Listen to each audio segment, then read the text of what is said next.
Good morning. We're here at Richard Berkley Park. This park along the Missouri Riverfront was built and dedicated back in 1996 in honor of and in tribute to Richard Berkley. Richard Berkley was the mayor of Kansas City from 1979 up until 1991, so he was our mayor for 12 years. And this is a 17-acre park. The park is actually managed by the Port Authority of Kansas City, and their offices are just a short distance from here, off to the west a little bit. In my background, you're seeing the Bond Bridge. This is a bridge that has the name of Senator Kit Bond, and the reason his name is on it is because he was instrumental in bringing federal funds to Kansas City to build the bridge. This is also the start of the Riverfront Heritage Trail, which we're here to talk a little bit about today. The trail actually starts under the bridge, which is to the east of where we're located, and then it runs to the west along the trail we're on right now. We're actually standing on the trail, and it continues west. The total distance of the trail is about 15 miles, and it actually goes all the way over into Kansas City, Kansas. It ends at a location called Caw Point in Kansas City, Kansas. There's a lot on this trail. And art's a big part of it. There's several locations where there's public art that was placed along the trail, and the park itself obviously provides a great opportunity for not only just a place to start the trail, but as you can see, it's a lot of trees in it, a lot of folks out here this morning walking their dogs and jogging, and of course riding bikes, which we've got here today. And a good way to see the trail is either on foot or on bike. It's 15 miles, so it's a little bit of a walk, so the bike might be a little quicker to go through it. But the important thing about the Riverfront Heritage Trail is fully accessible. So whether you're walking or whether you're pushing a stroller or whether you're using a scooter in some cases that are out here this morning, there's a great way to get around from one end to the other. So it provides a great opportunity. The trail itself was built over a period of many years. It was a partnership between the Riverfront Heritage Trail Board, which is a not-for-profit organization that helped raise private funds, and that's the group that manages it today. It's called River Trails, and as I was saying, it was a public-private partnership, so private funds, and then federal funds, state funds, city funds, so it's coming from all sources of governmental dollars. And it took several years to build it. It was a multi-year project, and it was built in segments. As I mentioned, the Bond Bridge, and anyway, that bridge was built in 2010, and that was the start point. And then, since the trail was built in segments, there were certain parts that were kind of easy to build because it was on level land and it had good access. But today it's complete, and that's the thing to celebrate, is the fact that it's a complete trail. Of course, Kansas City is known for trails, and I think you've been looking at a lot of other trails throughout the city. But the nice thing about this one, it's not only a great recreational trail, a great place to ride and walk, but also provides a great insight into the Kansas City history. One spot along the trail is the location of what was called the town of Kansas. Well, the town of Kansas became Kansas City. And of course, the town of Kansas was the original place where the riverboats and folks would dock when they actually discovered this city. And there's some remnants of the town of Kansas there at that location right now. So there again, the very beginning of Kansas City started along this trail. There again, obviously a big part of history. Lewis and Clark might have heard of the Corps of Discovery. As they came across the United States and heading west out to the coast, they spent some time in this area.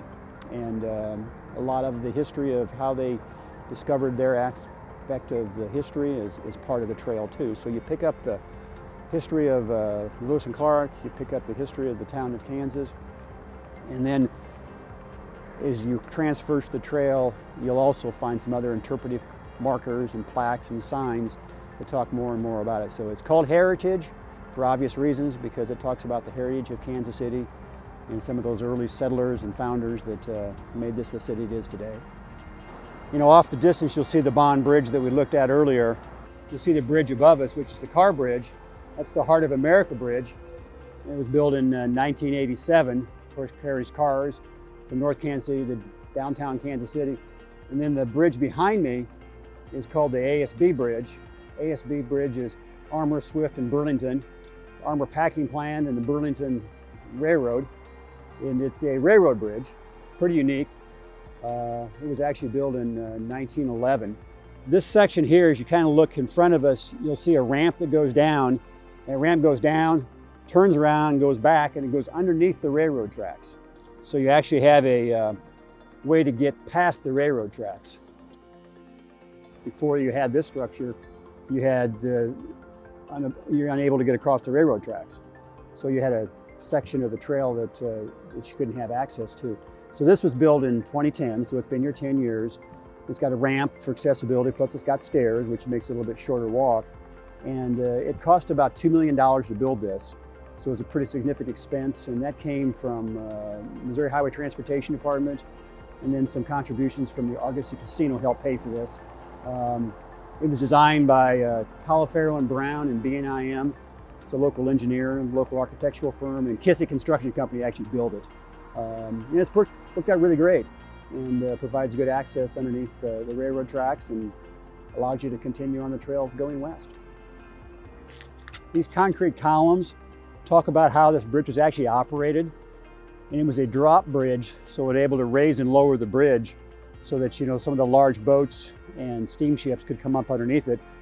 When the track went across the river, they were not at a high enough elevation.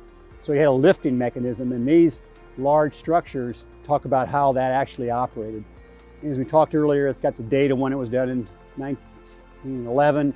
It has the names of the engineering firms that were involved in it, and shows a lot about how the bridge was actually constructed. So it's a great piece of history about there again, Armour, Swift, and Burlington Bridge here along the Riverfront Heritage Trail. Also, this is a location kind of behind us, which you don't see much around us otherwise, where you actually had the town of Kansas located right here on the west side of the bridge.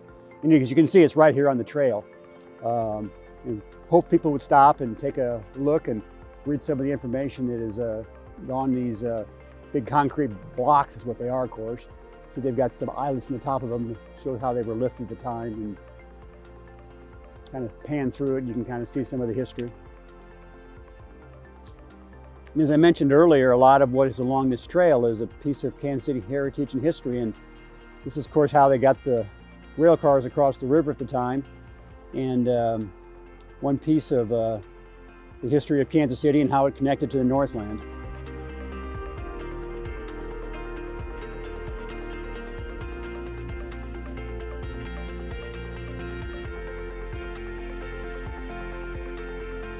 Here's some information panels too that are along here that talk about the French and the Westport landing, a little bit of the history of how the Kansas City was first discovered.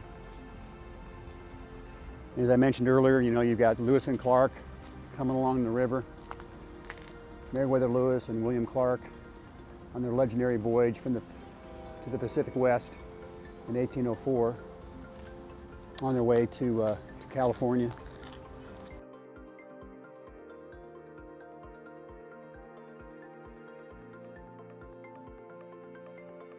And you can see it's pretty natural down here. I mean, this is probably in some ways not a whole lot different than this place looked years and years ago. It's just a natural river. And there really wasn't any development going on at that time. But it's nice that you've got a little bit of history that you can talk about. And the nice thing about this section of the trail is pretty well shaded, and you've got a little break from the sun. As you look off here to the west, you'll see an elevator and you'll see a bridge that goes across the railroad tracks that brings you up to City Market. As I mentioned earlier, this trail at this point is down pretty close to the river, but to get up into the city itself and the City Market area, you had to go vertical about 60 or 70 feet. And so there's a structure in front of us, which is an elevator and a set of stairs that allows you to do exactly that, to go vertical. And then you've got a bridge that takes you across the tracks, which is a neat structure in itself. And this structure's been here a relatively long period of time. A little rusty, but it's still very functional today, and allows one to give yourself the opportunity to continue the trail as we go further west toward Kansas City, Kansas. Now this is a piece of art right here. I mean, you can see it's a kind of a totem pole with stones, and it's, you know, kind of a crude way of showing, you know, that top panel talks about how to get to River Market, which is going up. Berkley Park to your right, where we started. And the Riverfront Heritage Trail goes both directions, both back toward Berkley Park and then up the stairs into the River Market area. The other bridge that you see, which is the arch bridge beyond the railroad bridge, is the Buck O'Neill Bridge. That used to be called the Broadway Bridge. I think it was built back in the 50s. And then in 2016, Buck O'Neill, of course, you know, a great sports figure in American history and a great citizen of Kansas City, played for the Kansas City Monarchs, the Negro Leagues baseball. He was with us up until in his 90s, and anyway, the way to honor and pay tribute to Buck O'Neill. This overlook is a great view of both looking back to the west and of course to the Northland, and then, you know, Lock Your Love was something that was still going on today, but it was pretty trendy here a few years ago. You'd come up here and you can see the initials on these locks, and, you know, a couple would come up here and lock the lock and throw their key in the river, which means they're together for a long time, is the symbolism of all that. We're walking underneath the Grand Boulevard Bridge, having just come off of that ramp that took us under the Burlington Northern Santa Fe Railway. And we're coming into the parking lot for Berkley, which is the off-leash dog park. Very, very popular. Been here for a couple plus years now. Great location. It's built out of old shipping containers, so it's kind of a unique design. These are the big steel shipping containers they used to haul freight on rail cars and on cargo ships, and they've stacked them together and built this. And of course, by the name alone, it tells you what it is. It's bark, as in bark, which of course is what dogs do, and then bar, as in a bar, as in a place you buy alcoholic beverages. And so it's a combination of food and beverage, drinking, eating, and then the off-leash dog park. So it's a great social location for those reasons. Not only socialize your dog, but also for people to get together and have a great opportunity to enjoy some time together. We're standing here, another section of the Riverfront Heritage Trail, and we're at a location called River Bluff Park. And there's a sign off to the right that'll tell you how you can continue on further to the west, and also kind of where we came from over in Berkley Park is how we got to this location. This is examples of the dugout canoes that were used by the Corps of Discovery. There again, Lewis and Clark expedition as they traveled from the east across the state of Missouri onto the west coast. This panel here shows quite a bit about it in relationship to their journey. The rocks that are up there along the sidewalks are placed the way they were to depict a waterfall that they would have been come across on their travels.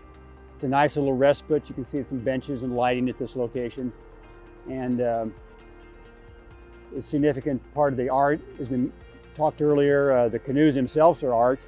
Also, you have another one of these wayfinding signs that are up on these wooden posts with the cut out stone. There again, this is a location where Lewis and Clark traveled at one time as they were coming through Kansas City, and it becomes a part of the Riverfront Heritage Trail. So this kind of the focal point of this, as I called it, is Freedom Mall. Is it, of course, the plaque we looked at earlier talks about slavery and how it impacted this part of the country in the early 1800s. And then his 4 pieces of art are here that very representational, but very well done.